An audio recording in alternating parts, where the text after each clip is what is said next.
राजकुमारी की ये शर्त छले कि वह राजकुमार हमरा से शादी कर सकै छथिन जे 20 के गिनती में पूरा संसार के समाहित कर देथिन। वह राजकुमार हमरा से शादी कर सकै छथिन। तो कल के ई कौन बड़का भारी बात है। 1 2 3 4 5 6 7 8 9 10 मतलब हम तो तुरंते गिन के बता देवे। तब ओहि के लेल जे छै से बहुत राजकुमार आयल छलखिन, तो एकटा गेलखिन आगे, लेकिन एकटा और शर्त छलै, अगर गिनती पूरा नहीं हेते तब 20 कोड़ा के सजा मिलते हुनका। ताहिके बावजूद राजकुमार गेलखिन एकटा आगे भ के अपन गिनती के शुरू करे के लेल। वो गिनती जे शुरू केलखिन तो गिनती गलत भ गेलै, तो ओकरा 20 कोड़ा खा पड़लै। फिर जे छै ने उ जे 1 2 टा और गेलखिन, सबके गिनती करे वएह जे है छै गिनती 1 2 3 4 5 1 2 3 4 जे भी है छै वएह गिनती करे छलखिन। लेकिन ताहिके बावजूद वो गलत साबित भ के कोड़ा खा के बैठ रहे छलखिन अपना स्थान पर। वही बात से बावर्ची छलखिन एकटा हलवाई, हुनका ले गेलै हंसी। ई हंसी बात चल गेलै राजा लग।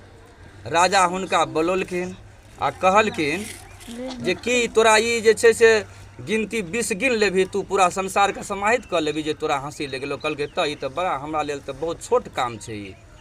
तो कहलकै जे ठीक छै शुरू कर।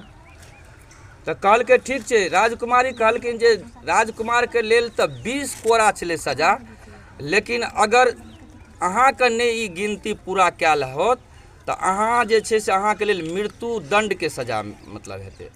तो कहलकै ठीक छै कोई बात न छै। आब राजकुमार सब सोचल लगलखिन जे आइ तक हिनकर मृत्यु निश्चित लिखल छै, लेकिन फिर भी जे छै से उ हलवाई अपना धैर्य के बनाबैत और गिनती शुरू केलखिन।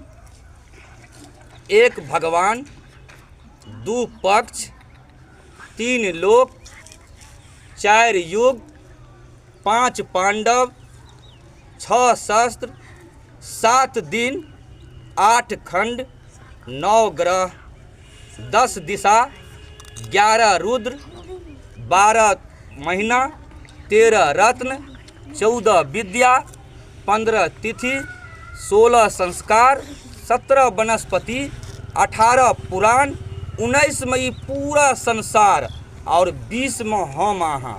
बस ई गिनती केलखिन और पूरा सभा जे छै से ताली से गूंज गेलै। पूरा सभा जे छै से ताली से गूंज गेलै आ ओहि हलवाई के साथ जे छै से ओहि राजकुमारी के शादी भ गेलै। ताहि दुआरे कहै छै अनुभव जे रहत न जीवन में ओकर कतौ उपयोग